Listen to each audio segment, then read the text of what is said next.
నా పేరు నేహాంజని. నేను భాషిణి స్కూల్ కాకినాడలో చదివాను.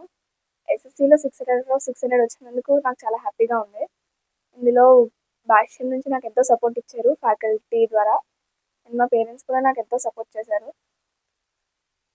డైలీ మార్నింగ్ 7-7:30 స్కూల్లోనే ప్రిపరేషన్ అయిపోయేది. స్టడీ అవర్స్ పెట్టేవారు. దాంట్లో మ్యాక్సిమం ప్రిపేర్ అయిపోయేవాళ్ళం. డౌట్స్ అన్ని క్లారిఫై చేసేవారు. ఇంటికొచ్చిన తర్వాత కూడా ప్రిపేర్ అయ్యేదాన్ని. ఒక 2 అవర్స్ ప్రిపేర్ అయిన తర్వాత వాళ్ళు చెప్పిన వర్క్షీట్స్ చేసేదాన్ని. వాళ్ళ మెటీరియల్ అండ్ టెక్స్ట్ బుక్ చదివేదాన్ని.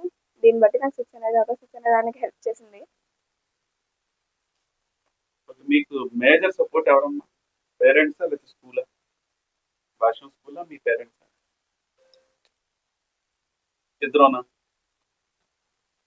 పేరెంట్స్ బాగా సపోర్ట్ చేశారండి. స్కూల్ కూడా సపోర్ట్ చేసింది. ఓకే. నెక్స్ట్ నువ్వు చదువుకునే ఎలా ఫార్మాలిటీగా ఎలా చదివావో ఇదే మిగతా విద్యార్థులు కూడా చదువుకుంటాం వల్ల వాళ్ళకి కూడా ఉపయోగం ఉంటుందని చెప్పేసి చెప్తున్నారు. ఇంకా ఏదన్నా పాయింట్స్ చెప్పాలా? వాళ్ళు ఇంకా ఉత్తీర్ణత చాలా మంది ఫెయిల్ అవుతున్నారు 10th క్లాస్లో ఎక్కువ. గవర్నమెంట్ స్కూల్స్ లో కానీ ఏదైనా కొన్ని గవర్నమెంట్ స్కూల్స్ లో కానీ కొన్ని ప్రైవేట్ రెండు స్కూల్స్ ప్రైవేట్ గవర్నమెంట్ చాలా మంది ఫెయిల్ అవుతున్నారు. వాళ్ళు ఎలా ప్రిపేర్ అయితే వాళ్ళు ఎక్కువ మార్క్స్ వస్తాయని నువ్వు అనుకుంటున్నావు? Concept wise text book read చేస్తే ఎక్కువ మార్క్స్ వస్తాయని అనుకుంటున్నానండి. కాన్సెప్ట్ని క్లారిఫై ఎప్పటికప్పుడు చేసుకుంటే మార్క్స్ రావడానికి స్కోప్ ఉంది. ఏ రోజు సబ్జెక్ట్ ఆ రోజు చదువుకునేదాన్ని చెప్తున్నాను. ఎక్కువ రోజుకి ఎన్ని గంటలు చదివేదాన్ని? స్కూల్లో 7-7:30 మ్యాక్సిమం సరిపోయేదాన్ని. మళ్ళీ మార్నింగ్ ఒక 2 అవర్స్ చదువుకునేదాన్ని. అలాగే ఇంకా నువ్వు ఇప్పుడు నెక్స్ట్ ఫ్యూచర్ కెరీర్ నువ్వు ఏం చదవాలనుకుంటున్నావు? అసలు ఇంటర్మీడియట్ ఏం తీసుకోవాలనుకుంటున్నావు? ఎంపీసీ గ్రూప్ తీసుకోవాలనుకుంటున్నాను. ఎంపీసీ తర్వాత ఐఐటీకి వెళ్దాం అనుకుంటున్నాను.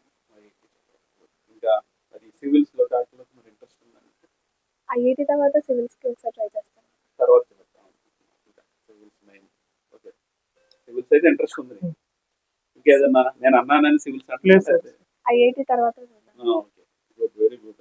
ఆల్ ది బెస్ట్ అమ్మా. నువ్వు మరింత ఉన్నత శిఖరాలకి నువ్వు చేరాలని చెప్పేసి ఒక మంచి జాబ్ మన భారతదేశానికి నువ్వు గర్వకారమైన ఒక పొజిషన్లో ఉండాలని చెప్పేసి ఇంజనీరింగ్ అనుకుంటున్నాను. మేము ఐఐటీలో చదవాలి, మంచి మార్కులతో మరింత ఉన్నత శిఖరాన్ని చేరుకోవాలి. All the best.